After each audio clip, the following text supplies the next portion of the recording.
Shalom saudara yang kekasih, bersama dengan saya Pendeta Ram Kenny. Ada banyak orang berargumentasi menyampaikan alasan-alasan mereka untuk menolak hari Sabat dengan berbagai macam cara. Yang pertama, mereka mengatakan Sabat itu untuk orang Yahudi saja. Ada juga yang mengatakan Sabat atau kita berbakti bisa pada hari apa saja.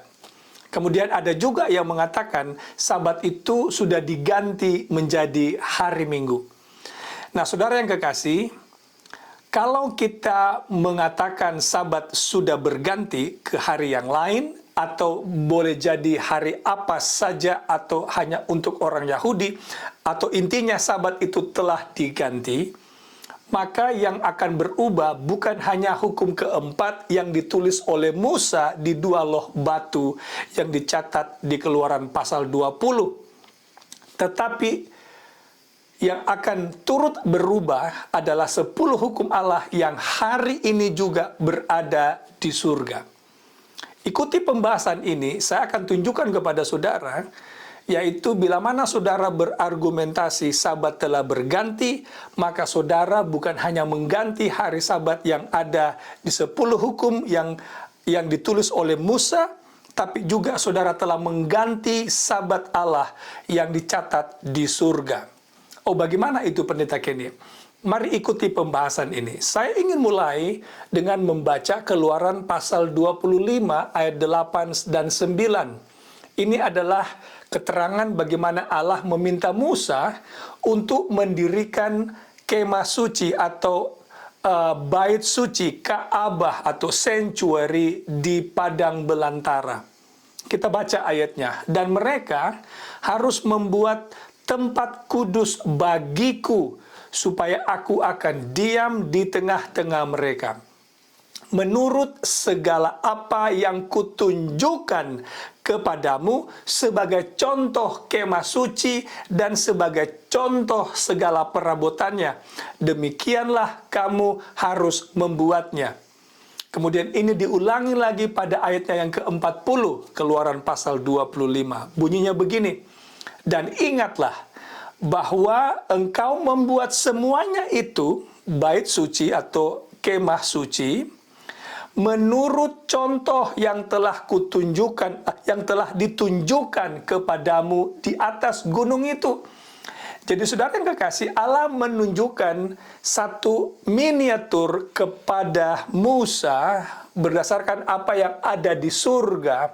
Jadi Musa ini membentuk atau mendirikan bait suci atau kemah suci, kemah pertemuan, berdasarkan apa yang ada di surga. Ini terlihat sangat jelas juga dalam tulisan Paulus di buku Ibrani pasalnya yang ke-8 ayat 5 yang berbunyi begini. Pelayanan mereka, para imam maksudnya, adalah gambaran dan bayangan dari apa yang ada di surga.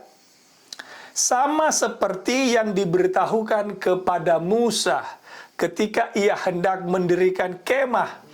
Ingatlah, demikianlah firman-Nya, bahwa engkau membuat semuanya itu menurut contoh yang telah ditunjukkan kepadamu di atas gunung itu.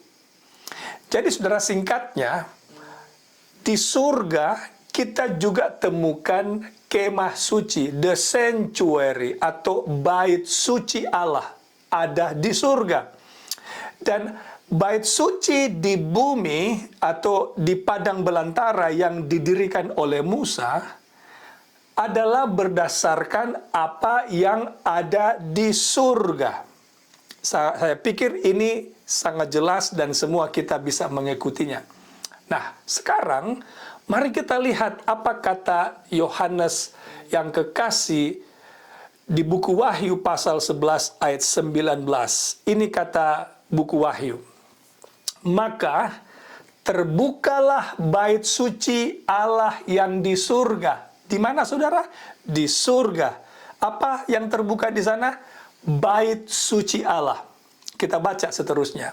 Dan kelihatanlah tabut perjanjiannya di dalam bait suci itu.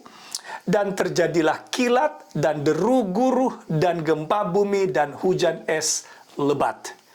Nah, ayat ini memberikan kita keterangan bahwa Yohanes melihat ada bait suci Allah di surga. Apalagi yang dia lihat? Dia melihat tabut perjanjian di dalam bait suci itu. Nah, sekarang pertanyaannya, di mana terletak tabut perjanjian Allah ini di dalam bait suci? Jawabannya terdapat di bilik yang maha kudus. Sekarang, pertanyaan yang kemudian adalah, apa yang terdapat di dalam tabut perjanjian ini?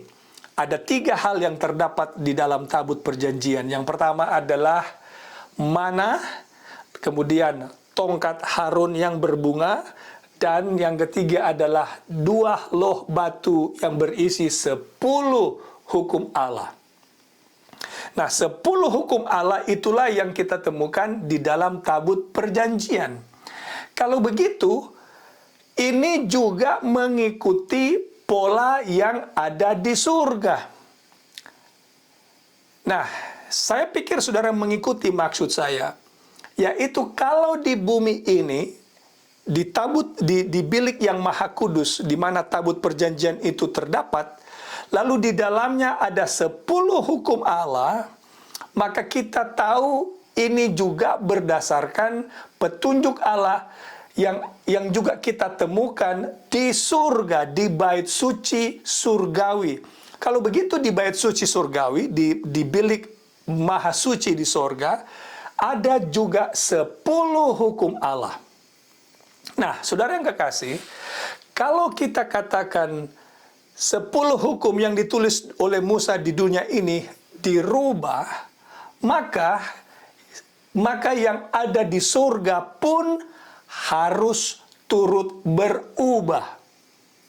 Nah, sekarang kalau kita katakan hari Sabat telah diganti ke hari Minggu, berarti 10 hukum Allah yang ada di bait suci yang dilihat oleh Yohanes di Wahyu 11 ayat 19, 10 hukum Allah yang ada di bilik yang maha kudus di tabut perjanjian juga akan dirubah hari Sabat di sana.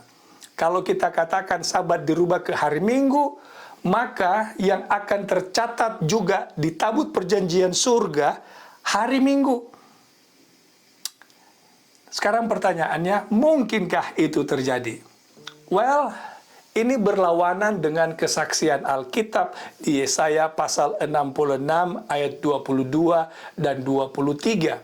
Bahwa orang yang akan masuk surga akan bersabat menyembah Allah, datang ke hadapan Allah dan menyembah Allah dari sabat ke sabat. Bukan hari Minggu. Jadi saudara yang kekasih, Wahyu pasal 11 ayat 19 menolong kita untuk mengerti bahwa hari Sabat tidak pernah dirubah. Karena 10 hukum Allah juga tidak pernah berubah. Tidak pernah dirubah dan tidak ada bayang-bayang perubahan di 10 hukum Allah ini.